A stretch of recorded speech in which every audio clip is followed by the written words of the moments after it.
বন্ধুরা, গ্যাস জ্বালিয়ে কড়াই দিলাম। গ্যাসের পরে কড়াই গরম হয়ে গেলে তেল দিয়ে দিলাম, সাদা তেল।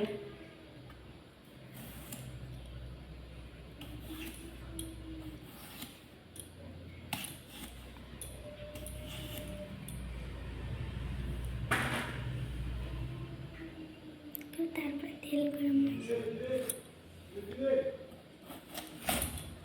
তেলটা গরম হয়ে গেলে দিয়ে দেবো ঢালে রাখা জিরে, শুকনো লঙ্কা, তেজপাতা।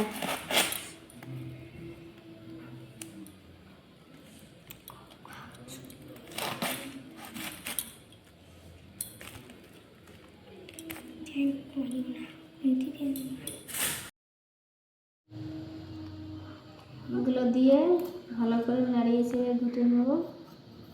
ভালো করে ভাজিয়ে লাল করে নিতে হবে। শুকনো লঙ্কা, জিরে, তেজপাতা।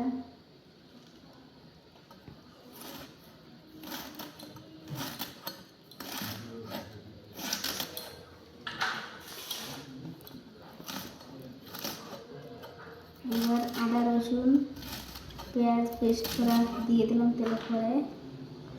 ভালো করে ভাজিয়ে কষিয়ে নেব।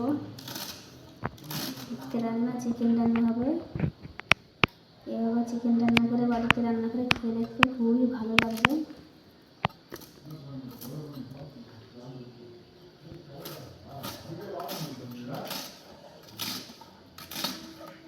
ভালো করে ভেজে নেব।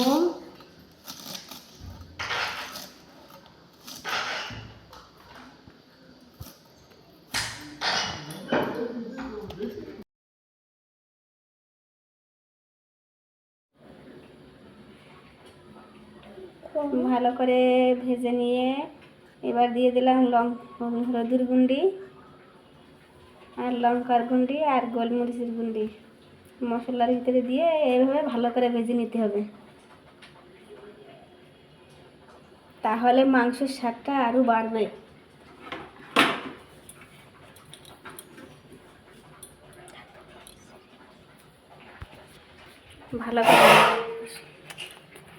ভালো করে ভাজতে হবে।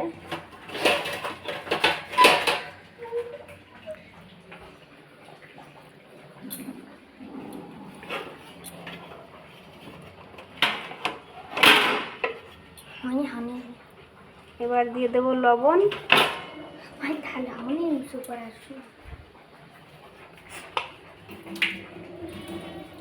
লবণ দিয়ে ভালো করে ভাজবো। ভেজে ভেজে কষিয়ে একটু জল দিয়ে দেবো।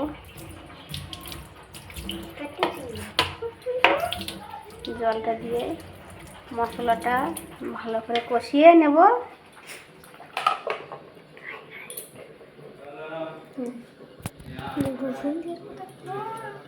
এবার 4টে রসুন দিলাম। তোমাদের কারো রসুন খেতে ভালো লাগলে রসুন দিতে পারো মাংসতে। আমাদের তো খুব ভালো লাগে, তাই রসুন দিয়ে মাংস রান্না করে খাবো।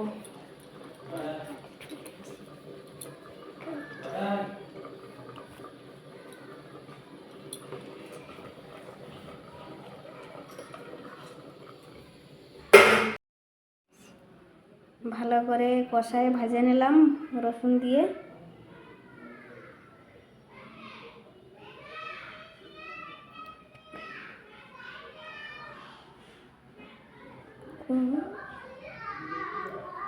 এভাবে নাড়িয়ে চেড়ে ভালো করে ভেজে নিতে হবে। মশলাটাকে কষিয়ে রসুন দিয়ে কষিয়ে ভেজে নিতে হবে। তারপরে গাবলা রাখা চিকেনটা ঢেলে দিলাম।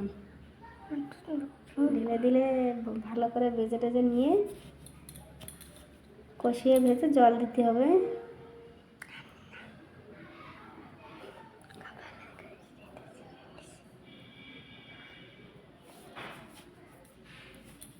এই রান্নাটা কার কার কাছে ভালো লাগছে তোমরা কমেন্ট করে বলবে।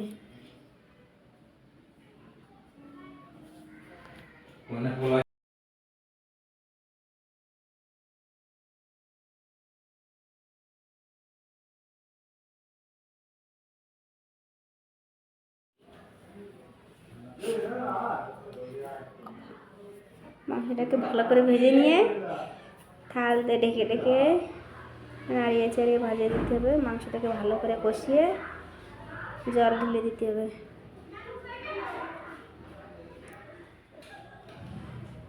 এইভাবে বাড়িতে তোমরা রান্না করে খাবে, খুবই ভালো লাগবে।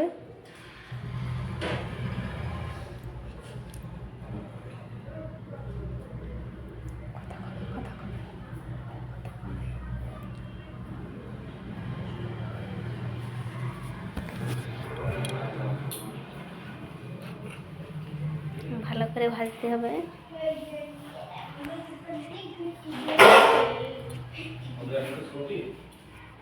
জল ঢেলে ঢেকে দিয়ে কষাতে হবে। জল ঢেলে দিলাম।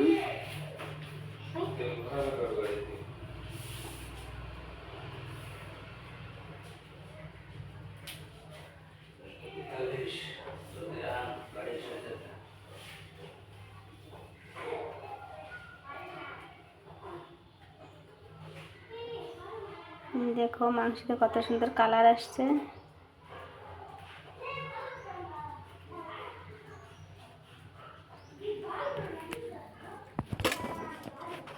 এবার গরম মশলাটা একটু দিয়ে দিলাম।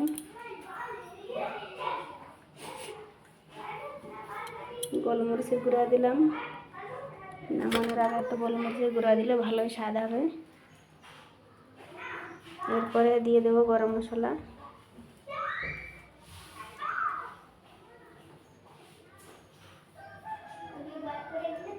গরম মশলা দিলাম।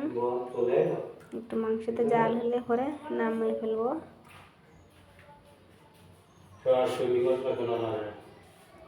বন্ধুরা এমন পেলে রাঁধতে খাবে বাড়িতে, খুবই সুস্বাদু হবে মাংসটা।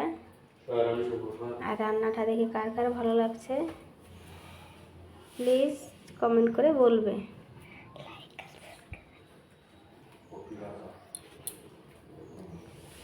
আমার ঘরে ছোট গ্যাস আছে, ছোট গ্যাসে রান্নলাম।